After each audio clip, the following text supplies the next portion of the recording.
deuxième, on n'a rien à perdre. Là, c'est tout ou rien. Alors que quand on est premier, on a tout à perdre. C'est pas un super gros écart, mais je vais essayer de le maintenir pour gagner le championnat.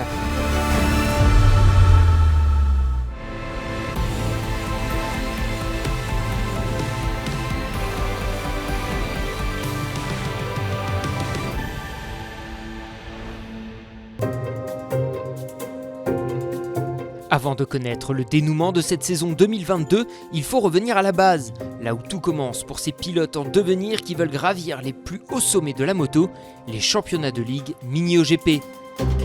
En parallèle de la finale Objectif Grand Prix au Castellet se déroule l'un des 10 championnats de ligue Mini-OGP. C'est le premier niveau de la pyramide de la filière vitesse. Ici, les pilotes peuvent débuter la compétition dès 7 ans sur les pistes de karting. Giulia Foni a 10 ans et a débuté la moto très jeune en loisir avant de se tourner vers la compétition. On a été s'inscrire dans un club, mais ils ont dit que c'était à partir de 6 ans et j'avais 5 ans, du coup on a attendu encore un an et après j'ai commencé à faire la moto. Au début, il n'y avait personne qui me croyait, ils disaient c'est pas vrai, tu fais pas de la moto. Et après, il y a tout le monde qui s'est intéressé. Cette envie de faire de la moto lui est propre. Ni son père, ni sa mère ne sont des passionnés de deux roues. Faut pas être mordu apparemment pour pouvoir se lancer dedans, la preuve. C'est que nous, on n'est pas du tout motard dans la famille et personne, ni les grands-parents. Et elle est devenue. J'ai trouvé ça super parce que je me suis dit, une activité que je vais faire avec la petite où ça va renforcer nos liens qui sont déjà très forts en fin de compte. Johan Dubois, lui, est intégré à la KF78 Academy et son chemin vers le haut niveau se dessine petit à petit. Il termine ici sa saison de ligue en Mini-OGP 160. À mes 4 ans, mon papa il m'a offert ma première moto. Et depuis, maintenant j'adore et j'aimerais bien continuer à aller dans le haut niveau. Ce serait cool. J'aime bien la vitesse et dépassement quand on doit doubler et tout. Et j'aime bien gagner aussi. Rouler sur des circuits de karting permet à ces jeunes talents de faire leurs armes. Les départs en grille, la bataille en peloton, l'ivresse des podiums, tout est réuni pour qu'ils prennent goût à la compétition et arrivent sur les grands circuits le mieux armés possible.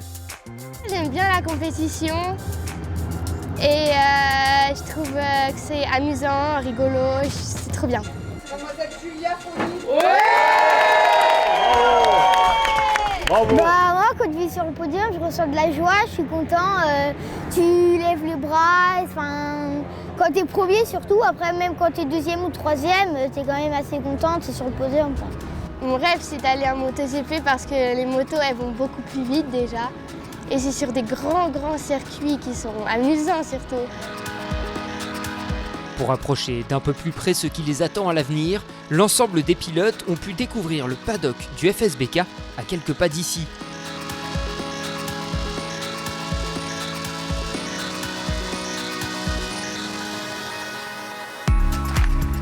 Sur le circuit Paul Ricard, l'OGP attend de sacrer ses 2 champions et de connaître ceux qui seront sélectionnés pour la wildcard.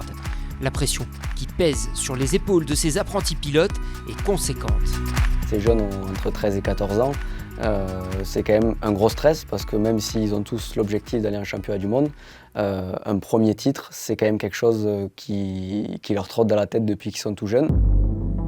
En NSF 250, Benjamin Caillé et Jules Berceau sont au coude à coude.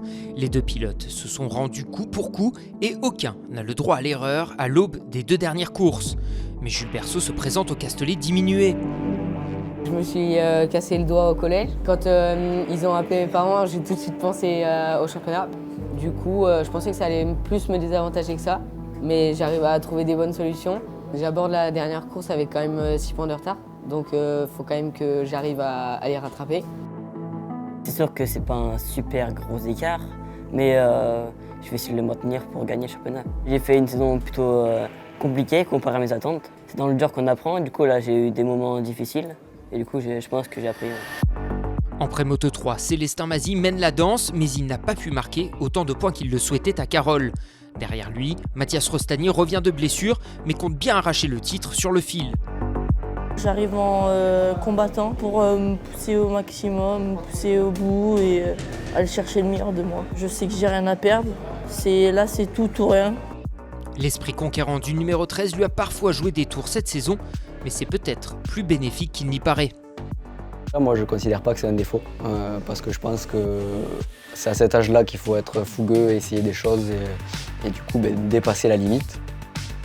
C'est plus facile de réduire son excitation plutôt que de devoir demander à un pilote d'être beaucoup plus fougueux.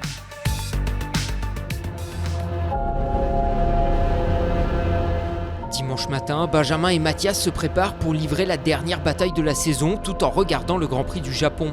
De quoi rêver de courses internationales.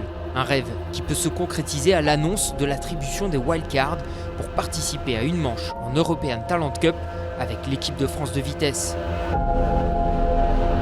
Vu les batailles qu'on a eues, l'engouement que l'on a eu sur tout le championnat, la fédération a décidé d'envoyer 2 wildcards. Et je peux vous dire que maintenant les pilotes sont en catégorie NSF Benjamin Caillé et Mathias Rostani en Prémoto 3 qui iront représenter la nouvelle génération française à Aragon au mois d'octobre.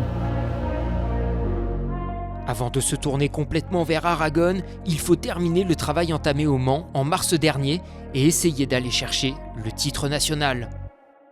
Arriver deuxième avec peu de retard, tu peux te dire que faut tout tenter, alors que par exemple être premier du championnat avec à l'inverse comme Benjamin, tu te dis qu'il faut pas tomber, il faut faire aucune erreur, donc je préfère quand même être sur cette position-là.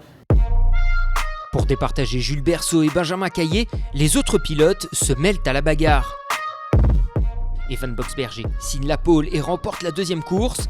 Elliott Cassigian, en forme depuis quelques temps, s'intercale 2 fois entre les 2 prétendants au titre.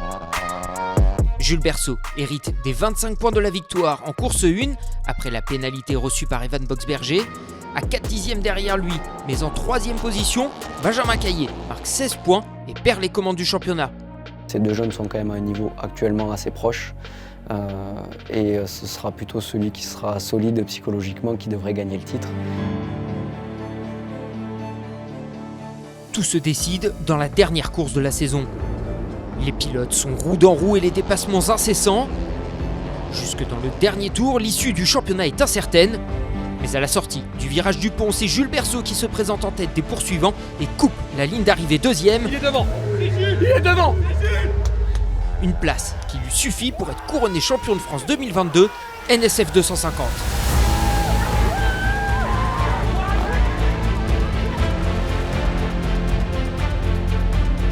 Idem en Prémoto 3. Les derniers tours du Paul Ricard vont livrer leur verdict sur l'issue du championnat. Mathias Rostani a 11 unités de retard sur Célestin Mazzi. Les 2 pilotes restent fidèles à leur état d'esprit. Ne jamais rien lâcher, toujours persévérer et pousser la machine au bout et être fier de moi sur tout ça. Je pense que je vais garder le même état d'esprit qu'en début de saison, pas de stress. J'aimerais beaucoup gagner le championnat, bien évidemment, et profiter un maximum. Le premier débat se déroule sans accroc pour Mathias Rostani. Le sudiste remporte la course et engrange un maximum de points face à Célestin Mazzi qui assure une 4e place. Il reste maintenant 12 tours à couvrir et l'écart est de 2 points entre le numéro 13 et le numéro 48 à la faveur de Rostani cette fois-ci. Dans le peloton de tête toute la course, Mathias n'a plus qu'à rallier l'arrivée pour être titré. Mais dans le dernier tour, il chute, l'angoisse s'empare de son box. Il se relève et reprend la piste juste devant Célestin Mazzi à leur 9e. Mais Rostani ne lâche rien et termine 118 millième devant Mazzi. Il est sacré champion de France 2022, Prémoto 3.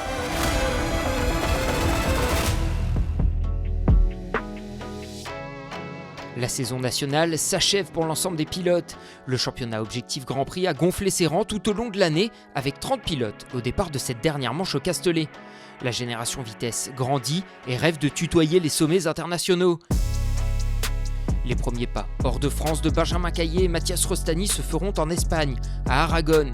Un défi de taille attend ces 2 pilotes dans un des championnats les plus relevés d'Europe.